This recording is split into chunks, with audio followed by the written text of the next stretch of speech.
कौन थी और तुम पर लेटर मार के क्यों गई है? देखो तो इस लेटर में लिखा क्या है।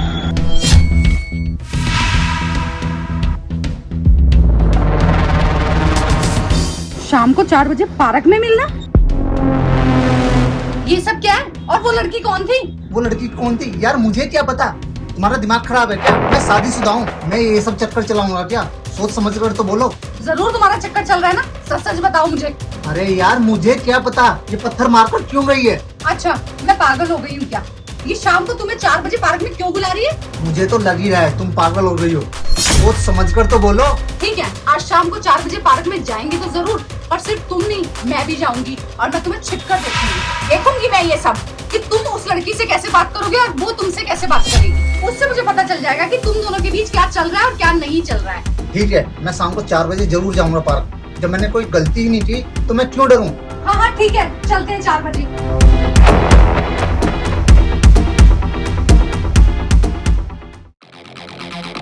कब आएगी वो?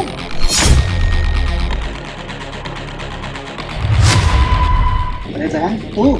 अच्छा, ये है वो कलमुही जिसने लेटर फेंका था। पता है भैया, मैं आपको बता भी नहीं सकती, आपसे मिलकर मुझे कितनी खुशी हो रही है। भैया आप ठीक तो है ना? हाँ बहन, मैं बिल्कुल ठीक हूँ। तू बता, तू कैसी है और यहाँ क्या कर रही है? भैया आपको मेरा लेटर नहीं मिला क्या? लेटर? कौन सा लेटर? वो लेटर जिसमें मैंने लिखा था आज शाम को। अच्छा, वो लेटर तूने फेंका था? उसमें मैंने लिखा था कि आज शाम को 4 बजे आकर मुझे मिलना। और भैया मैं आपको बता नहीं सकती कि आपको देख कर ना मुझे कितनी खुशी हो रही है। अरे पागल, तू मुझे ऐसे ही बता देती। तू मुझसे मिलना चाहती थी। भैया आप मुझे एक बात बताओ, भाभी को तो नहीं पता चला ना कि मैंने आपको यहाँ बुलाया है? बताओ ना भैया, भाभी को तो नहीं पता चला ना कि आप मुझसे मिलने आ रहे हो? उनसे क्या पूछ रही है, मुझसे पूछ।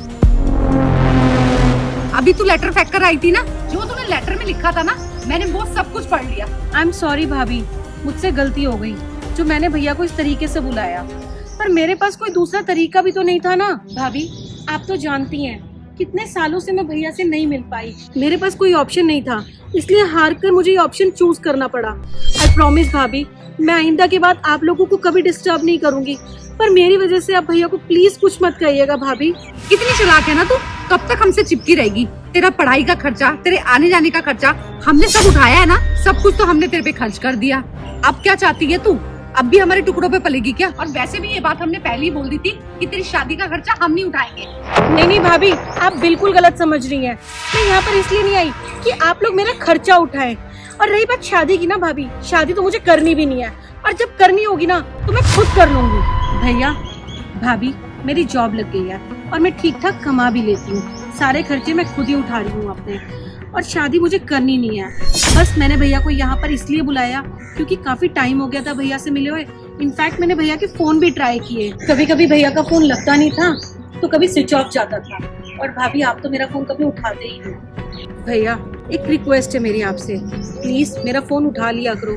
हूँ तो मैं आपकी छोटी बहन ही ना, प्लीज कभी कभी मुझसे बात कर लिया करो। अरे बहन बस कर तू, ये बता रहती कहाँ है तू? खुश तो है ना?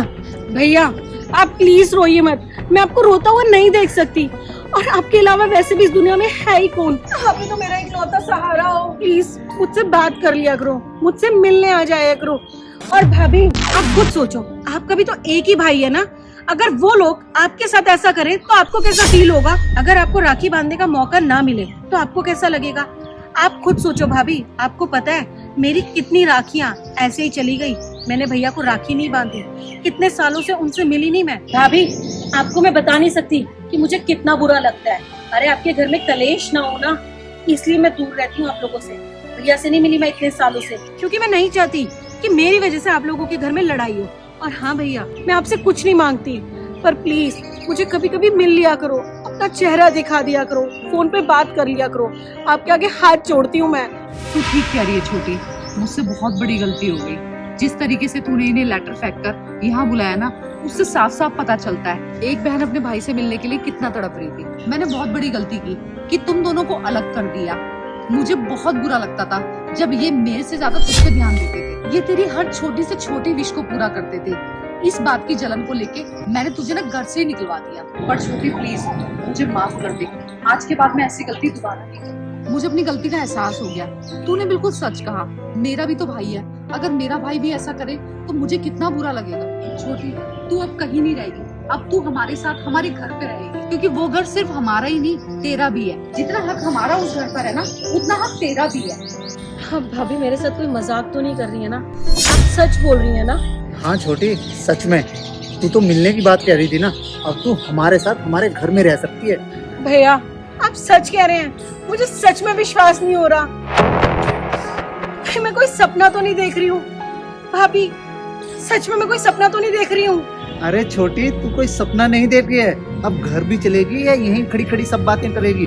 और हमें शॉपिंग पे भी जाना है, कल राखी है ना।